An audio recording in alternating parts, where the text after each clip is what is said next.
আজকে আমি এক গুরুত্বপূর্ণ প্রশ্ন নিয়ে আলোচনা করব। সেটি হলো ইরান কি সত্যিই এক নতুন বিশ্বশক্তি হয়ে উঠছে কিনা। অনেক দিন ধরেই আমরা শুনে আসছি বিশ্ব রাজনীতির মূল শক্তিকেন্দ্র তিনটি: যুক্তরাষ্ট্র, চীন এবং রাশিয়া। কিন্তু এখন কিছু বিশ্লেষক দাবি করছেন আরেকটি শক্তিকেন্দ্র দ্রুত উঠে আসছে, আর সেটি হলো ইরান। এখন প্রশ্ন হলো কিভাবে? ইরান তো অর্থনীতিতে কিংবা সামরিক শক্তিতে আমেরিকা কিংবা চায়নার মতো ততটা বড় নয়। তাহলে তার শক্তির উৎস কোথায়? এর উত্তর হলো স্ট্রেট অফ হরমুজ। এটি এমন একটি সামুদ্রিক পথ যার মাধ্যমে বিশ্বের প্রায় এক পঞ্চমাংশ তেল ও এলএনজি পরিবাহিত হয়। অর্থাৎ এই পথ যদি অস্থির হয়ে যায়, তাহলে শুধু মধ্যপ্রাচ্য নয়, পুরো বিশ্ব অর্থনীতি চাপের মুখে পড়ে। এখানে সবচেয়ে গুরুত্বপূর্ণ বিষয় হলো একটি পথকে নিয়ন্ত্রণ করতে সবসময় সেটি পুরোপুরি বন্ধ করতে হয় না। যদি এমন ভয় কিংবা অনিশ্চয়তা তৈরি করা যায় যাতে জাহাজ কোম্পানি, বীমা প্রতিষ্ঠান আর বাজার সবাই মনে করে যে এই পথে চলাচল ঝুঁকিপূর্ণ, তাহলেই বাস্তবে সেই পথের উপর নিয়ন্ত্রণ প্রতিষ্ঠা করা যায়। ইউনিভার্সিটি অফ শিকাগোর পলিটিক্যাল সায়েন্সের প্রফেসর রবার্ট পেপ তার একটি বিশ্লেষণে বলেন, ইরান ঠিক সেই কাজটি করতে যাচ্ছে।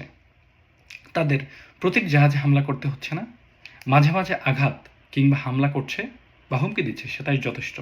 এতে দাম বেড়ে যায়, জাহাজ চলাচল কমে যায় এবং নিরাপদ সরবরাহ নিয়ে সন্দেহ তৈরি হয়। এখানে যুক্তরাষ্ট্রের জন্য সবচেয়ে বড় সমস্যা হচ্ছে অসম যুদ্ধের বাস্তবতা। যুক্তরাষ্ট্র যদি প্রতিটি জাহাজকে নিরাপদে রাখতে চায়, তাহলে তাকে বিশাল সামরিক উপস্থিতি বজায় রাখতে হবে। অন্যদিকে ইরানে শুধু মাঝে মাঝে অনিশ্চয়তা তৈরি করলেই চলে, অর্থাৎ খরচ বেশি আমেরিকার কিন্তু প্রভাব বেশি ইরানের।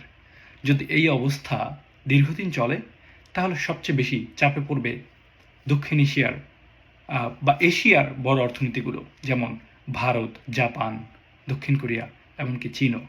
কারণ এই সবগুলো দেশই গালফ অঞ্চলের জ্বালানির উপর অনেকটা নির্ভরশীল। এর ফলে তেলের দাম বাড়বে, পরিবহন খরচ বাড়বে, মুদ্রাস্ফীতি বাড়বে এবং জ্বালানি নিরাপত্তা সরাসরি পররাষ্ট্র নীতিকে প্রভাবিত করতে শুরু করবে। এই অবস্থায় উপসাগরীয় দেশগুলো নতুন হিসাব নিকাশ শুরু করতে পারে। যদি তারা মনে করে যে তাদের তেল রপ্তানির নিরাপত্তা নিশ্চিত করতে ইরানের সঙ্গে সমন্বয় প্রয়োজন, তাহলে কিন্তু আঞ্চলিক শক্তির ভারসাম্য বদলে যাবে।